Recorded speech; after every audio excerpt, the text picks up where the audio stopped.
हरे कृष्णा। सभी भक्तों का बहुत बहुत स्वागत है।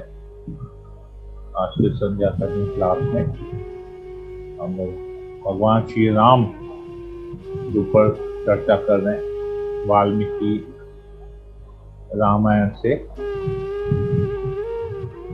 कल हमने चर्चा किया था कि किस प्रकार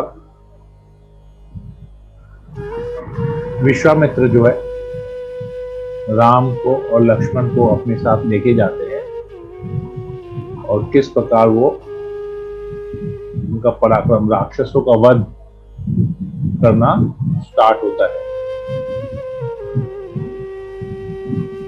मरीचि को वो मारते हैं, तो मरीचि के ऊपर बाण चलाते हैं पर मरीचि मरता नहीं है। वो दूर 100 योजन दूर जाके समुद्र में गिरता है। मरीचि के साथ जितने भी अन्य राक्षस होते हैं सबकी मृत्यु हो जाती है, परंतु मरीचि केवल बेहोश हो जाता है। भगवान इच्छा से उसको नहीं मारते हैं। इसके बारे में हम लोग आगे पढ़ेंगे कि ऐसा क्यों भगवान ने किया कि मरीचि को नहीं मारा, बाकी सबको वहां पर मार दिया। फिर वहां पर रह के उस जगह में रह के सिद्ध आश्रम में फिर वो लोग अगले दिन प्रस्थान करते हैं सभी ऋषियों के साथ। वहां पर यज्ञ संपन्न होता है। फिर अगले दिन वो लोग प्रस्थान करते हैं मिथिला की तरफ, मिथिला की ओर प्रस्थान करते हैं। और जब मिथिला की ओर जाते हैं तो जस्ट मिथिला वो लोग पहुंचने वाले होते हैं, तो मिथिला के बाहर ही भगवान रामचंद्र एक बहुत ही सुंदर जगह को देखते हैं, बहुत ही अद्भुत जगह को देखते हैं और वो वहां पर रुक जाते हैं और विश्वामित्र से प्रश्न करते हैं कि ये जगह जो है बहुत अजीब है, तो उस जगह के बारे में मुझे कुछ बताइए। वैसे तो रामचंद्र तो स्वयं भगवान है, उनको तो सब कुछ पता है, फिर भी वो यहाँ पर प्रश्न कर रहे हैं, जिज्ञासा कर रहे हैं। तो आज हम लोग यहाँ से आगे चर्चा प्रारंभ करते हैं। ओम नमो भगवते वासुदेवाय। ओम नमो भगवते वासुदेवाय। ओम नमो भगवते वासुदेवाय। तो एक बहुत सुंदर स्थान में ये लोग पहुंचते हैं और वहां पर भगवान रामचंद्र जो है विश्वामित्र से प्रश्न करते हैं। क्या प्रश्न करते हैं? ये बालकांड का 48वां अध्याय, चैप्टर 48 है, श्लोक नंबर 12। इदम आश्रम संकाशम किमिदं मुनिवर्जितम रोत्तम इच्छामि भगवान पूर्व आश्रम।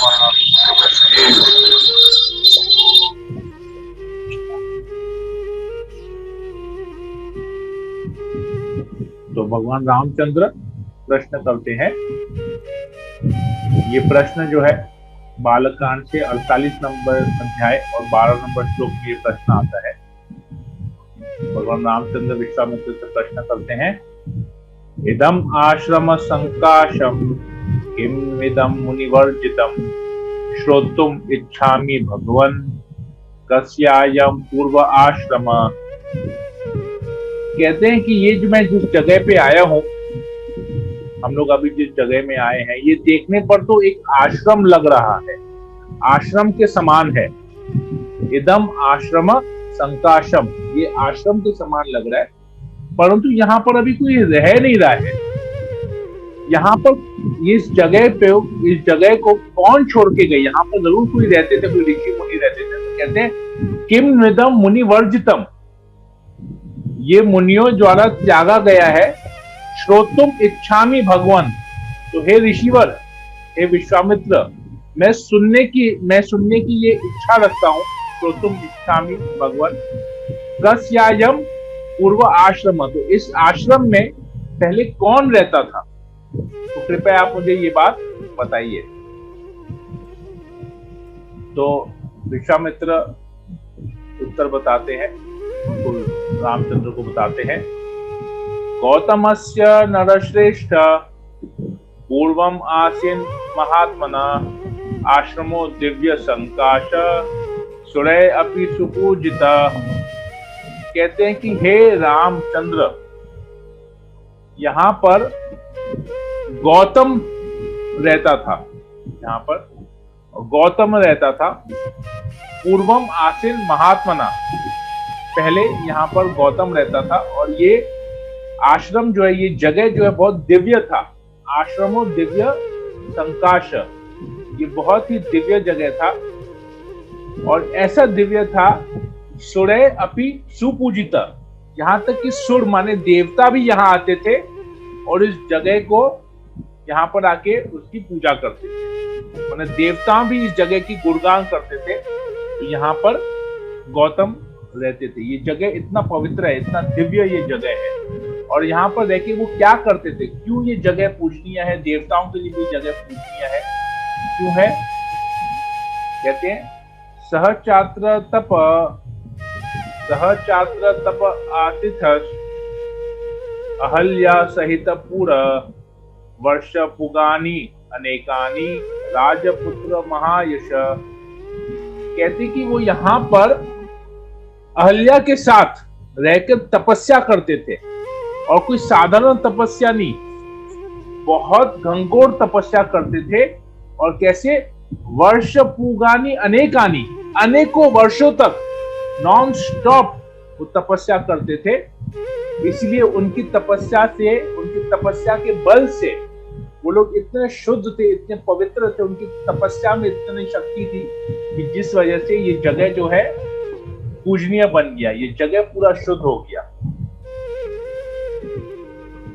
तो कहते हैं, तो अभी विश्वामित्र स्टोरी बताते हैं, भगवान रामचंद्र आगे पूछते तो पूरी स्टोरी को बताते हैं। कहते हैं कि यहाँ पर अहल्या जो थी वो ब्रह्मा जी की पुत्री थी, और इतनी सुंदर थी देखने में कि सारे देवता, विशेषकर इंद्र, उसके प्रति बहुत मोहित हो गया था, बहुत आकर्षित हो गया था, बहुत मोहित हो गया था। और इंद्र मन में सोचता था कि इतनी सुंदर स्त्री है जो अप्सराओं की सुंदरता से भी बहुत परे है, अप्सराएं इसकी तुलना में कुछ नहीं है, इतनी सुंदर स्त्री है तो ये मेरे लिए ही है, क्योंकि मैं तो इन स्वर्ग का राजा हूं, तो इतनी सुंदर स्त्री मेरे लिए ही बनी है, तो मेरा उसके साथ संग करना ही आवश्यक है, मैं ही उसका संग कर सकता हूं। परंतु ब्रह्मा जी फिर एक कंपटीशन रखते हैं कि कहते हैं कि जो भी व्यक्ति इस ब्रह्मांड का चक्कर लगाएगा सबसे फास्ट, सबसे पहले इस पूरे ब्रह्मांड का चक्कर लगाएगा, ब्रह्मांड का परिक्रमा कर देगा, तो उसे मैं अपनी पुत्री दे दूंगा, विवाह करवा दूंगा उससे। तो इसमें सब लोग हिस्सा लेते हैं, परंतु गौतम जो है, वो गौतम मुनि जो है वो जीत जाते हैं इसमें, और उनका विवाह अहल्या से हो जाता है। और वो लोग दोनों मिलके वहां पर बहुत तपस्या करते हैं, क्योंकि ब्रह्मा जी की पुत्री है, तपस्या में एक्सपर्ट है, गौतम ऋषि भी तपस्या में एक्सपर्ट है, प्योर है।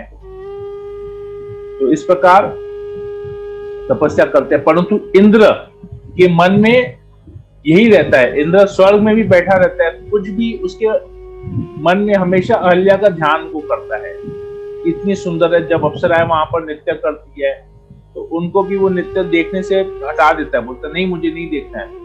केवल उसके मन में अहल्या का ही ध्यान रहता था, अहल्या मैं किस प्रकार में अहल्या को प्राप्त कर सकूं, तो हमेशा यही सोचता था। तो एक बार इंद्र ने क्या किया, मध्य रात्रि में वहां पर आया और उसने मुर्गे की आवाज निकाली, कुकड़ू कू करके ऐसे आवाज निकाली। तो उस आवाज को सुन के गौतम ऋषि उठ गए, उनको लगा कि सुबह होने वाला है, तो वो वहां से उठे और नहाने के लिए चले गए, गंगा की ओर चले गए नहाने के लिए।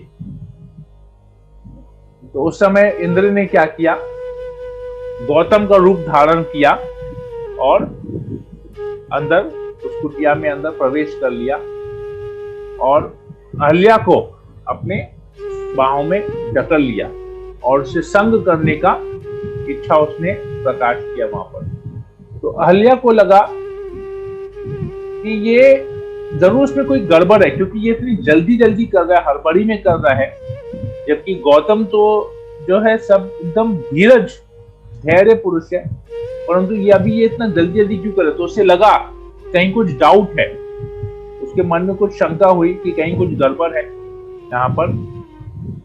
परंतु फिर उसको रियलाइज हुआ कि ये इंद्र है, हालांकि उसने गौतम का वेश धारण किया पर ये इंद्र है, और परंतु वो अपने आप को ना रोक नहीं पाई। पहले सोची कि नहीं ये गलत है, मेरे पति इतने शुद्ध है, मैं कैसे उनको धोखा दे सकती हूँ, मेरा पराये पुरुष संग करना मेरे लिए सही नहीं है। परंतु काम वासना इतनी प्रबल थी उस समय कि उसने इंद्र का संग कर लिया। तो जैसे ही ये सब हो गया, उसी समय इंद्र भी वहां से निकलने की तैयारी कर रहा था। तो गौतम ऋषि वहां पर अंदर आ गए, घर के अंदर प्रवेश कर लिए, और इंद्र जो है बिल्ली के रूप में वहां निकलने का प्रयास किया। परंतु गौतम मुनि ने देखा और समझ गया कि यहाँ पर कुछ गड़बड़ हुआ है, और इंद्र जो है उसकी शुद्धता को देख के वहीं पर रुक गया और तुरंत अपने रूप में वापस आ गया। तो गौतम ऋषि ने पूरा अंदाज लगा लिया कि क्या हुआ होगा, तो वो इंद्र को तुरंत वहां पर श्राप दे देता है, और श्राप देता है कि तुम इंद्र, तुम इतने कामी पुरुष हो कि, और तुमने मेरी पत्नी का संग किया है, मेरी पत्नी को तुमने भोग किया है, तुमने पराई स्त्री का भोग किया है, एक पतिव्रता स्त्री को तुमने भोग किया, तुम्हें इतनी काम वासना है। तो मैं तुम्हें श्राप देता हूं कि तुम्हारे शरीर में 1000 योनि हो जाएंगे। तो तुरंत ही इंद्र के शरीर में 1000 छिद्र हो जाते हैं। जिस प्रकार स्त्री की योनि होती है वैसे 1000 उसमें छिद्र हो जाता है। तो इंद्र को रियलाइज होता है कि वो कितना बड़ा गलती किया है, और पूरे शरीर में इस तरह से 1000 छिद्र, बहुत अजीब। तो इंद्र तुरंत उनके चरणों में गिर पड़ा, उससे क्षमा याचना की और कहा कि मुझसे गलती हो गई, मुझे क्षमा कर दीजिए। तो फिर बोले कि मैं अपने श्राप को तो वापस नहीं ले सकता, ठीक है, मैं इसमें ये 1000 छिद्र के बदले में अभी तुम्हारे में 1000 आंखें हो जाएंगी। तो इंद्र के शरीर में 1000 आंखें हो गई और इंद्र वहां से चला गया। इंद्र चले गया वहां से। तो अब बारी आई अहल्या की। गौतम ऋषि जो है बहुत नाराज हुए कि कहे कि तुम्हें पता था कि ये इंद्र है, फिर भी तुमने इसे रोका नहीं, तुमने अपनी पतिव्रता का भंग किया है, अपनी पवित्रता को आंच पवित्रता में तुम्हारी पवित्रता में दाग लग गया है। तुम्हारा हृदय किस प्रकार से कठोर हो गया कि तुम पराये पुरुष के साथ तुम संग करने लगी। तुमने अपने हृदय को कैसे वश में नहीं किया, किस प्रकार तुम्हारा हृदय कठोर हो गया है। तो इस कठोर हृदय वाली औरत, मैं तुम्हें श्राप देता हूं कि तुम जो है अभी पत्थर बन जाओगी। तो तुरंत वो जो है पत्थर, तो वो क्षमा मांगने के पोजीशन में रहती है, क्षमा मांगने की मुद्रा में रहती है अहल्या, और उसी समय वो पत्थर में कन्वर्ट हो जाती है। परंतु वो बोल सकती है, उसमें हिल नहीं सकती है, पत्थर का पूरा कवरिंग हो जाता है उसके अंदर में। तो वो बोलती है प्रभु मुझे क्षमा कर दीजिए। और गौतम ऋषि दे लोग जो सब शुद्ध भक्त होते हैं, सब शुद्ध मुनि ऋषि हैं, तो ये बहुत कृपालु भी होते हैं। तो उसने अहल्या को कहा कि ठीक है, मैं तुमको दिया हुआ श्राप तो वापस नहीं ले सकता क्योंकि तुम अभी पत्थर में कन्वर्ट हो गई हो। तो मैं इतना कर सकता हूं कि तुम इसी अवस्था में तुम भगवान राम का स्मरण करो, राम नाम का जप करो, और एक दिन प्रभु श्री रामचंद्र जब आएंगे, वो जैसे ही तुमको अपने चरणों से स्पर्श करेंगे तो तुमको वापस तुम्हारी जो है जैसे तुम थी वही शरीर तुमको वापस से मिल जाएगा, वही सौंदर्य, वही दिव्य रूप तुमको वापस से मिल जाएगा। तो इस प्रकार ये कहकर वो वहां से आश्रम को छोड़ के चले जाते हैं। तो अभी भगवान रामचंद्र यहाँ पर उसको देखे, विश्वामित्र ने उनको पूरी स्टोरी बताई। विश्वामित्र उसको कहते हैं कि अभी तुम जाओ यहाँ पर और अहल्या का उद्धार करो। किस प्रकार कहते हैं तद आगच्छ महत्तेज आश्रमम पुण्यकर्मण तारय एनम महाभागम अहल्याम देवरूपिणम। कहते हैं तद आगच्छ महत्तेज, हे राम तुम अंदर जाओ। तत् आगच्छ, तुम इस कुटिया में, इस आश्रम में अंदर प्रवेश करो। और ये आश्रम बहुत ही पुण्य कर्मण, मतलब ये आश्रम बहुत ही स्पेशल जगह है। तुम इसके अंदर जाओ और क्या करो, तारय एनम महाभागम, जो बहुत भाग्यशाली अहल्या है, अहल्यम देवरूपिणी, ये जो अहल्या है ये बहुत भाग्यवान है कि तभी तुम उस पर कृपा करो। तारय एनम, तुम उसका उद्धार करो, तुम उसे स्पर्श करो ताकि उसको अपना दिव्य रूप वापस से मिल जाए। तो भगवान रामचंद्र जाते हैं, तो अपने चरणों से स्पर्श करते हैं और अहल्या का वापस वो रूप आ जाता है। तो आचार्य इस चीज के बारे में बहुत सुंदर बात लिखते हैं कि इससे हमको शिक्षा क्या मिलती है। वो बताते हैं कि जिस प्रकार अहल्या पत्थर के अंदर आ गई थी, परंतु उसने भगवान राम का जप करना नहीं छोड़ा, भगवान राम के नाम का कीर्तन करना नहीं छोड़ा। इस प्रकार हम लोग जब भक्ति करते हैं तो ये संसार, एक्चुअली पत्थर के अंदर रहना ना बहुत कष्टदायक होता है, आसान नहीं है। हम लोग को वैसा एक्सपीरियंस नहीं है इसलिए हम लोग समझ नहीं पा रहे हैं, परंतु बहुत कष्टदायक होता है। परंतु उस कष्टदायक परिस्थिति में भी अहल्या ने भगवान राम का नाम लिया, तो वो कष्ट उसे और फील नहीं हुआ कि भगवान के नाम में इतना पावर है कि वो कष्ट उसे और महसूस नहीं हुआ। तो उस कष्ट को काटने के लिए भगवान का नाम उसने लिया और भगवान अपने भक्त के कहने पे अहल्या का उद्धार करने के लिए वहां पर आए। क्योंकि गौतम ने कहा था कि भगवान रामचंद्र जब तुमको स्पर्श करेंगे तो तुम इस श्राप से तुम्हारा मुक्ति हो जाएगा और तुम्हें वापस पहले जैसा रूप तुमको मिल जाएगा। तो भगवान राम, क्योंकि उसके भक्त ने वचन दिया, तो भक्त की इच्छा पूरी करने के, भक्त के वचन को पूरा करने के लिए भगवान रामचंद्र कृपा करते हैं। इसी प्रकार जब हम भक्ति करते हैं, हम लोगों को अपने गुरु से आदेश मिलता है कि हरे कृष्ण महामंत्र जप करो, 16 माला जप करो, कोई भी परिस्थिति हो भगवान के नाम का कीर्तन करो, भगवान के नाम का जप करो। तो जप करते करते करते करते एक दिन भगवान तुम्हारा उद्धार करेंगे और तुम्हें भगवतम वापस लेके जाएंगे। तो ये चीज हमारे गुरु हमको बताते हैं और हमको इस बात के ऊपर निष्ठा होनी चाहिए। जिस प्रकार अहल्या को पूरा यकीन था, गौतम ऋषि ने कहा कि भगवान रामचंद्र आएंगे, स्पर्श करेंगे और तुम्हारी मुक्ति होगी। उसी प्रकार हम लोग भी, ये जो पूरा जगत है जहां पर हम रहे हुए हैं, ये भी बहुत एक अनकंफर्टेबल सिचुएशन है। जिस प्रकार वो पत्थर बहुत अनकंफर्टेबल था, परंतु क्योंकि भगवान के नाम का आश्रय लिया था तो अहल्या को तकलीफ महसूस नहीं हो रही थी। उसी प्रकार ही पूरे भौतिक जगत जो कष्टदायक जगह है, हम लोगों को भी चाहिए कि हम लोग भगवान के पवित्र नाम का, दिव्य नाम का आश्रय लें। और जब हम जिस नाम का आश्रय लेंगे तो हमको भी ये पत्थर जैसा समाज या पत्थर जैसा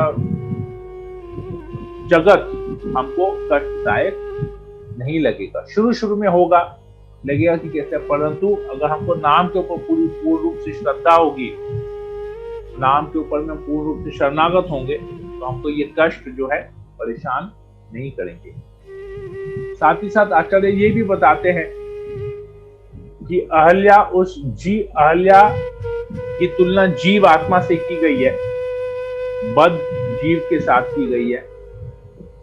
गौतम जो है वो बुद्धि, उसकी उनकी तुलना बुद्धि से की गई है और इंद्र की तुलना मन से की गई है। तो अहल्या जब तक बुद्धि यूज कर रही थी तब तक वो बहुत पवित्र थी, बहुत शुद्ध थी और बहुत आनंद में थी। परंतु जैसे ही उसने बुद्धि का संग छोड़ के मन के साथ संग किया तो उसको कष्ट भोगना पड़ा। तो हम भी जो जीव आत्मा है, हमको जो है बुद्धि यूज करना चाहिए, अपने इंटेलिजेंस को यूज करना चाहिए, भगवान की वाणी को समझना चाहिए। क्योंकि मन का कार्य क्या है, हम लोग गीता में पढ़ते हैं कि किस प्रकार अर्जुन कहते हैं चंचल ही मना कृष्ण, हमारा हे कृष्ण हमारा मन तो बहुत चंचल है, इसको वश में करना बहुत कठिन है, वायु को वश में करने से भी ज्यादा कठिन है। और ये जहां तहां जिस प्रकार एक आंधी जो है, एक तूफान जो है नौके को बहा के लेके जाती, उसी प्रकार ये जो हमारी घूमती हुई इंद्रियां हैं वो मन को खींच के लेके चली जाती है।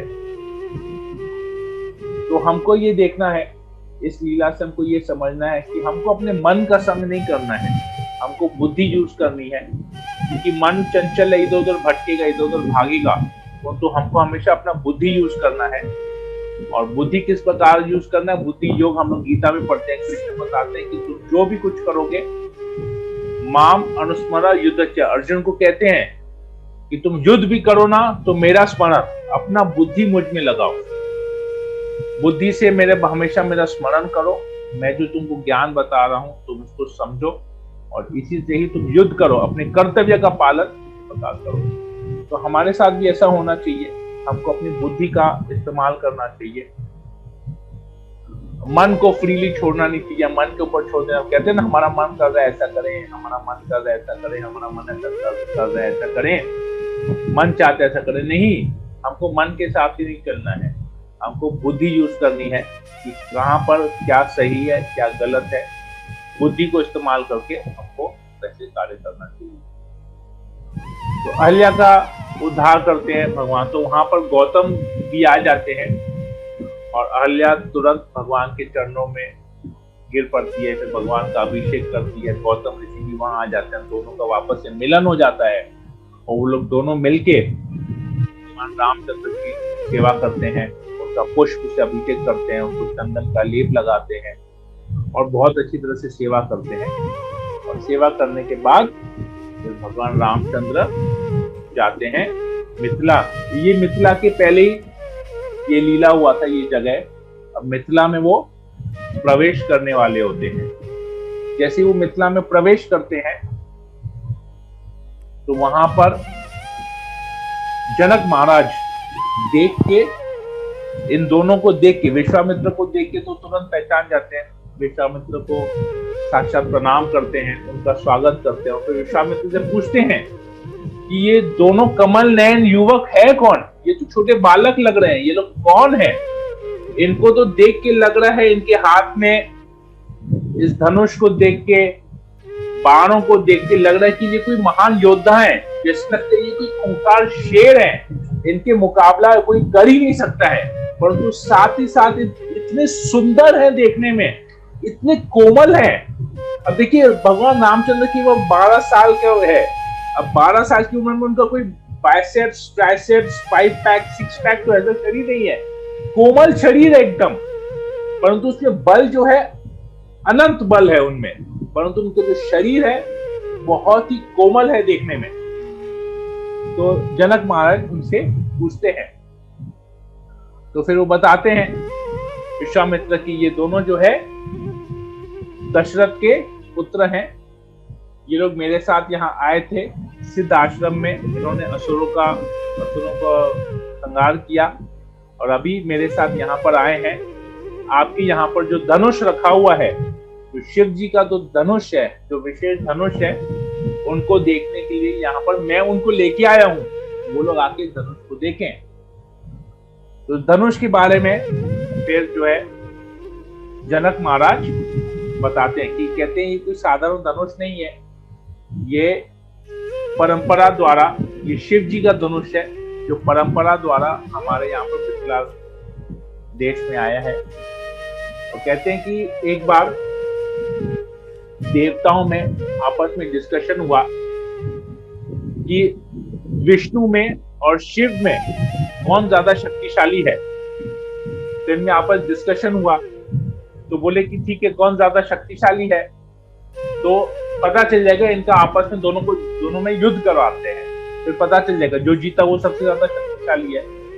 तो विश्वामित्र को बुलाया गया और विश्वामित्र को कहा गया कि एक जैसे दो धनुष बनाओ, सेम पावर वाले दोनों धनुष बनाओ, एक भगवान विष्णु के लिए और एक भगवान शिव के लिए, और दोनों का आपस में युद्ध होगा, तो जो जीतेगा वो अधिक शक्तिशाली है।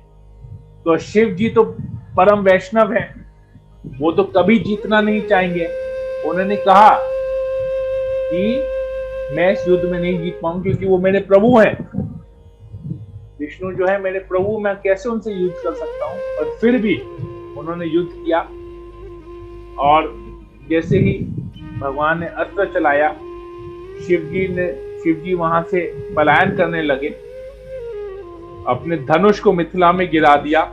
और ऐसे पूरे ब्रह्मांड में हर एक जगह पे जहां जहां पर शिव जी की महिमा ज्यादा है, लोग समझते हैं कि शिव जी भगवान है, वो उन सब जगहों में दौड़े और भगवान नारायण का ये जो अस्त्र है उनके पीछे पीछे जा रहा था। शिव जी दिखाना चाहते थे कि तुम लोग जो मुझे भगवान समझते हो, एक्चुअली में मैं भगवान नहीं हूं, भगवान नारायण है।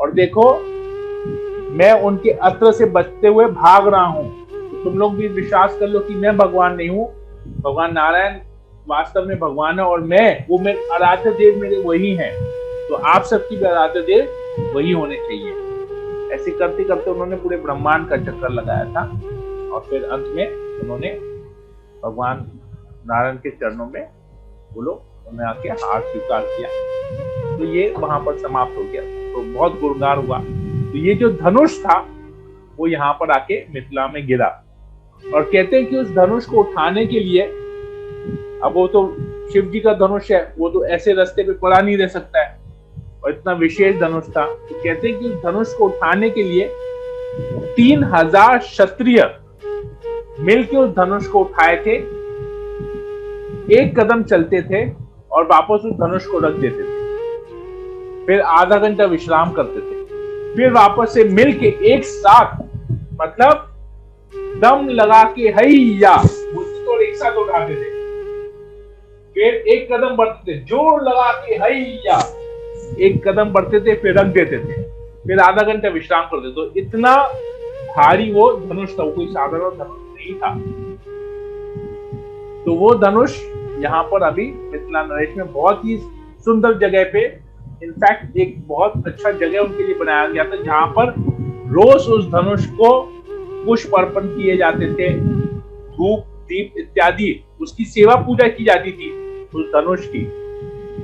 तो शिव जी हमेशा देखते थे कि ये धनुष जो है ये तो मेरे प्रभु नारायण ही केवल उठा सकते हैं, और कोई उठा नहीं सकता। एक मैं उठा सकता है, वो और वो उठा सकते हैं। तो ऐसे करते करते एक बार क्या हुआ, सीता जो है अपने सहेलियों के साथ खेल रही थी, तो खेलते खेलते वो सब फूल पेड़ों से, वहां पर वृक्ष से फूल तोड़ रहे थे। तो नीचे नीचे के जितने थे सब उन्होंने तोड़ दिया। अब थोड़े से फूल जो थोड़े से ऊपर की तरफ थे, तो सीता की सखियों ने कहा कि ये तो फूल बहुत ऊपर है, इसको तोड़ने के लिए तो हमको एक लकड़ी लगेगी। तो कैसी लकड़ी लगेगी, कोई बड़ी सी लकड़ी है क्या? तो सीता बोलती है हाँ हाँ हाँ, राजमहल के अंदर एक बड़ी सी लकड़ी है, रुको मैं लेके आती। तो ये वो शिव जी के धनुष को एक लकड़ी समझी, वो गई उस धनुष को उठा के लेके आई, उस फूल को तोड़ी और वापस उस धनुष को जाके वहां रख दिया। तो वहां पर जो सैनिक तैनात थे महल के उस तरफ, तो उन लोगों ने ये देखा और तुरंत जनक महाराज के पास गए और कहा कि जनक महाराज देखिए सीता ने क्या किया। इनफैक्ट अभी उसने रखा भी नहीं था, वो अभी फूल तोड़ी रही थी। तो सैनिक घबराकर तुरंत पहुंच दौड़े। तो जनक महाराज ने को जाके बताया कि ऐसा है, हम लोगों ने ऐसा देखा, सीता ने वो शिव जी का धनुष उठाया है। उस धनुष का नाम था पिनाक। तो शिव जी का धनुष पिनाक को सीता ने उठाया और उसे फूल तोड़ रही है। बोले क्या हो गया तुम लोगों को, बेवकूफ हो गए हो क्या? वो 3000 क्षत्रिय मिलके जो उसको नहीं उठा सके, वो छोटी सी नन्ही सी बालक 5 साल की सीता उसको कैसे उठाएगी? संभव ही नहीं है। जाओ मंत्रियों जाके देखो। तो अपने मंत्रियों को भेजते हैं, तो मंत्री भी देखते हैं अरे सीता जैसे खेल रही है। वो लोग भी आते हैं तुरंत वहां पर और कहते हैं अरे ये जो है सही है, आप चलिए महाराज, आप चलिए। तो जनक महाराज स्वयं जाते हैं और सीता को देखते हो, धनुष है। सीता जैसे जनक महाराज को आता है वो देखती हो, तुरंत जाकर धनुष को रख देती है। अब जनक महाराज सर पे हाथ रख के बैठ जाते हैं, बोलते हैं कि ये धनुष जो इतने क्षत्रिय मिलके नहीं उठा सके, सीता ने अकेले उठा दिया, तो अब इसके लिए मैं वर कहां से ढूंढूंगा? तो मंत्री कहते हैं कि ये जरूर सीता लगते है कोई साधारण स्त्री नहीं है, क्योंकि ये धरती से उत्पन्न हुई है, धरती की पुत्री है, तो ये लक्ष्मी देवी के समान है, लक्ष्मी देवी से कम नहीं है। तब इसके स्वयंवर के लिए, इसके लिए जैसे लक्ष्मी के लिए नारायण ही योग्य है, वैसे इसके लिए भी आपको नारायण जैसे ही कोई चाहिए होगा। तो फिर वो कंपटीशन ऑर्गेनाइज करते हैं। तो बोलते हैं एटलीस्ट और कोई नहीं हो, तो सीता ने ये धनुष उठाया है, तो कम से कम उसको ऐसा वर मिले जो ये धनुष को उठा सके। तो उन्होंने ये सब जगह ऐलान कर दिया कि जो भी धनुष को उठाएगा और धनुष को रस्सी से जो है बांधेगा, तो उसको सीता से उसका विवाह कर दिया जाएगा। ऐसे बहुत सारे क्षत्रिय आते हैं, परंतु कोई भी उस धनुष को उठा नहीं पाता है। तो एक बार रावण भी आता है, और जब रावण वहां पर आता है तो रावण के साथ जो उसके असिस्टेंट होते हैं वो लोग तो जोर से चिल्लाते हैं और कहते हैं देखो कौन आया है, रावण आया है, त्रिलोक का राजा रावण आया है यहाँ पर। ऐसे करके बहुत जोर से घोषणा करते हैं और रावण कहते हैं हटो, इसको उठाने के लिए तुम क्षत्रिय, तुम लोग में कोई दम नहीं है, क्योंकि ये शिव जी का धनुष है, तो इसको उठाने का कैपेसिटी सिर्फ मेरा है, क्योंकि मैं रावण, मैं शिव जी का परम भक्त हूं, तो मुझे छोड़ के धनुष कोई उठाने की इसमें क्षमता भी नहीं है। तो जैसे ही रावण उस धनुष के नीचे अपनी उंगलियों को डालते हैं, ग्रिप लेते हैं, तो शिव जी ये देख रहे होते हैं। शिव जी बोलते अरे ये बीच में कहां से आ गया रावण अपना उपचारी मारने के लिए? ये तो भगवान नारायण के लिए है धनुष, रावण के लिए नहीं है। तो शिव जी तुरंत उस धनुष में प्रवेश कर जाते हैं और जैसे, क्योंकि उन्होंने अपना उंगली नीचे रखा होता धनुष को पकड़ने के लिए, तो शिव जी उस धनुष में प्रवेश हो जाते हैं। उस धनुष को इतना भारी कर देते हैं कि वो धनुष पूरा उंगली चाप देता है रावण का, और रावण जोर से वहां पर चिल्लाता है ऐसे करके जोर से वो चिल्लाता है, बचाओ मेरे हाथ, मेरा हाथ, मेरा हाथ, शिव जी मेरा हाथ, मेरा हाथ। क्योंकि शिव जी का भक्त होता है तो उनके मुंह में से शिव जी का ही नाम निकलता है, मेरा हाथ, मेरा हाथ, मेरा हाथ। तो शिव जी तुरंत उस बाण को थोड़ा सा हल्का करते हैं और रावण तुरंत अपने उंगलियों को उस बाण के नीचे से निकालते हैं और जोर से पकड़ लेते हैं। आह आह आह ऐसे करके वो जो है चिल्लाने लगते हैं। तो वहां पर जितने भी क्षत्रिय होते हैं वो देख के हंसने लगते हैं, बोलते हैं ये रावण, ये त्रिलोक का राजा है, ऐसा उसका हालत, ऐसे करके जोर से हंसने लगते हैं। तो रावण को बहुत बेइज्जत फील होता है और वो तुरंत बोलते हैं मैं देख लूंगा, मैं तुम सब लोगों को देखूंगा, समय आने पे मैं इसका बदला जरूर लूंगा, मेरा जो अपमान हुआ है इस अपमान का बदला मैं जरूर लूंगा। और वो वहां से चला जाता है। तो यही धनुष अभी यहाँ पर आता है और विश्वामित्र कहते हैं कि हे जनक महाराज, ये जो दशरथ के पुत्र हैं राम और लक्ष्मण, मेरी इच्छा है, मैं आपसे विनती करता हूं कि आप आइए, आप इस धनुष को यहाँ पर रखिए ताकि ये लोग भी इस धनुष को देख पाए। तो वो कहते हैं कि हाँ जरूर। तो वो अपने मंत्रियों को ऑर्डर देते हैं जनक महाराज कि जाओ उसको अंदर जो पड़ा है धनुष को लेके आओ। तो कहते हैं एक 8 पहिए का जो रथ है उस रथ में उस धनुष को रखा था, क्योंकि उस धनुष को कोई उठा नहीं सकता था, और उसको टानने के लिए 5,000 लोग मिलके उसको केवल महल के अंदर से बाहर लेके आए हैं खींच के। 5,000 लोग, ये भी लिखते हैं वाल्मीकि जी रामायण में, ये लिखते हैं इसमें बालस्कंद में 66 चैप्टर में 67 चैप्टर में 3 और 4 नंबर श्लोक में लिखते हैं कि जनक महाराज अपने मंत्रियों को कहते हैं कि तुम जाओ, आप लोग जाइए अंदर से और उस धनुष को लेके आइए। और वो धनुष जो है 8 चक्के वाले रथ में था, उस रथ को 5,000 लोग खींच के लेके आ रहे हैं। तो सोचिए, उठा तो कोई नहीं पाया, 5,000 लोग उस रथ को खींचते हुए लेके आ रहे हैं, तो सोच सकते हैं कि वो धनुष कैसा था। तो अभी वो धनुष आके वहां पर रखते हैं और विश्वामित्र फिर आगे रामचंद्र को कहते हैं। तो ये आगे का लीला हम लोग इसको कल करेंगे। बहुत सुंदर ये यहाँ पर लीला आता है, तो इसके लिए हम आगे कल चर्चा करेंगे। ये तो हम लोग यहीं पर रखते हैं इसको। सियावर रामचंद्र की जय, श्रील प्रभुपाद की जय। हरे कृष्णा कृष्ण कृष्ण हरे हरे, हरे राम राम राम हरे हरे।